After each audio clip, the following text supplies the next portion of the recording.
The city of Johannesburg and Tshwane have officially launched the 8th Urban 20 cycle today, which is set to shape the agenda for the G20 Summit's urban priorities. The platform brings together global city leaders to discuss urban development. For more on this, we're joined by the Executive Mayor of Johannesburg, Dada Morero. Good evening. Again, Mayor, thank you very much for joining us on the SABC. Today, of course, yourself and the Mayor of Tshwane launched the 8th cycle of the U20. Just talk us firstly through the importance of this platform of global city leaders in driving urban development and job creation. Thanks so much for the opportunity. It is important to locate that the U20 is an important platform in that it also helps to advocate for issues within the G20 and the United Nations generally. So what we think the event will do is to take resolutions of cities in local government, which resolutions will then find expression in the G20 so that national governments can intervene in resolving some of the challenges that are faced by local government, especially in terms of programs on sustainability, programs on financial sustainability, infrastructure, and all those issues that affect local government will then be putting them at the table of the G20, having deeply and extensively discussed and agreed as mayors in the world. We've got two sessions, one happening in June, which is the mayors' assembly, which will also include the technical experts. It will also include officials of government and business. And in September, we'll have the mayoral summit. Okay, so that one is the one that also will be jointly hosted, the summit. Yes, in June we're in Tshwane, and in September we're in Johannesburg. So the summit in September will run almost alongside the G20, which is will be happening a month later in November. Now, Mayor, when we look at Joburg, the urban challenges are, among others, unemployment, poverty and inequality. You also speak of sustainability when we speak of finances. But what are the priorities for the city entering into these discussions when many are making contributions? What are your priorities? Well, priorities that we are focusing on, especially it's in relation to infrastructure.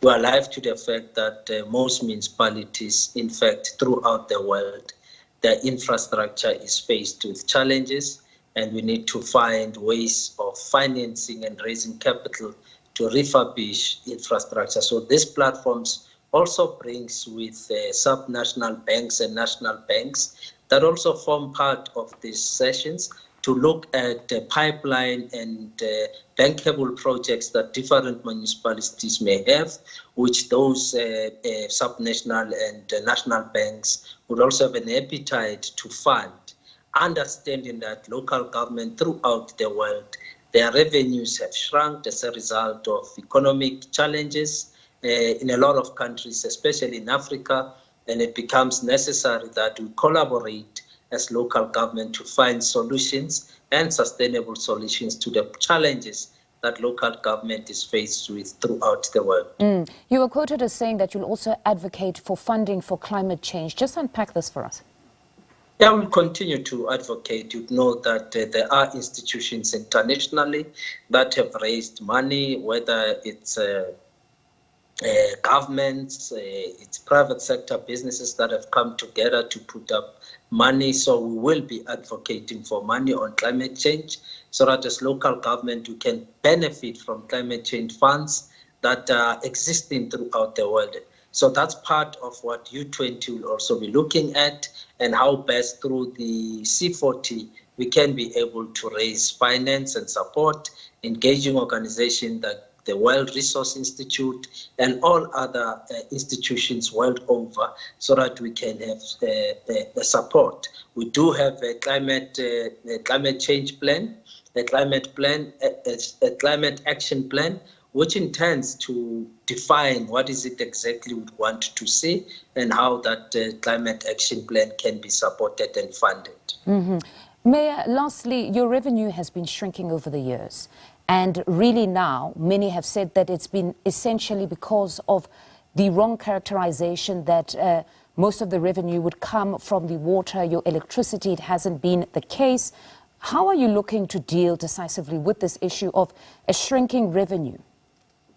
Well, you know that local government, especially the metros, They were formed under the assumption that they will make revenue through the surpluses of water, electricity, waste removal, and of course, rates and taxes.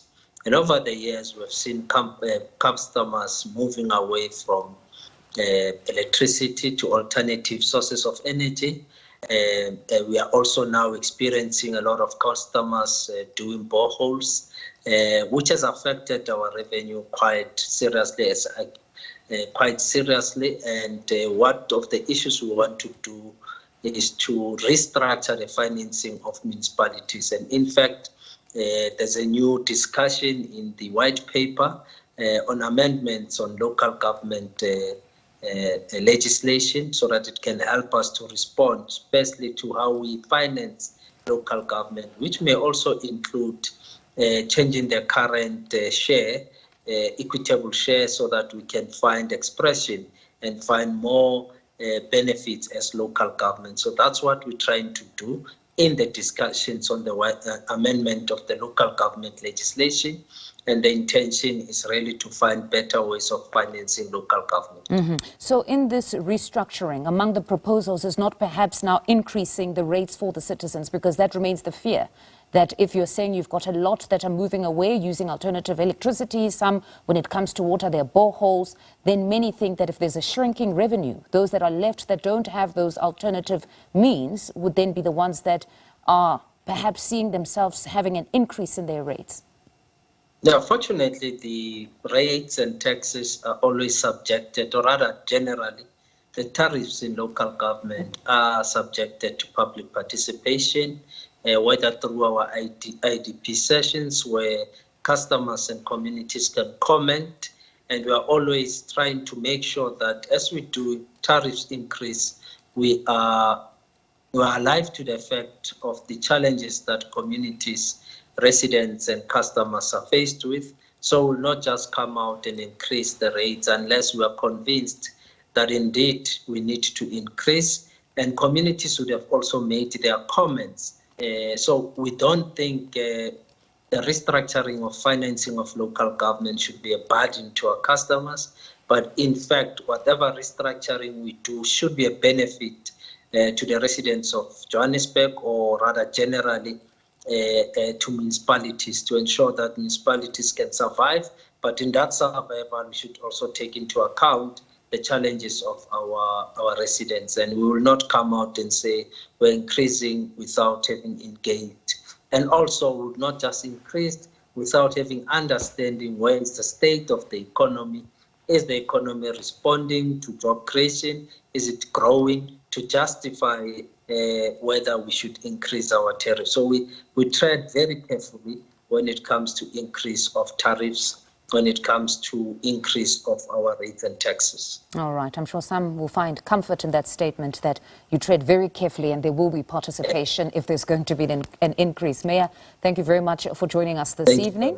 That's Executive Mayor of Johannesburg, Dada Morero, speaking to us following the launch of the 8th cycle of the U20 today.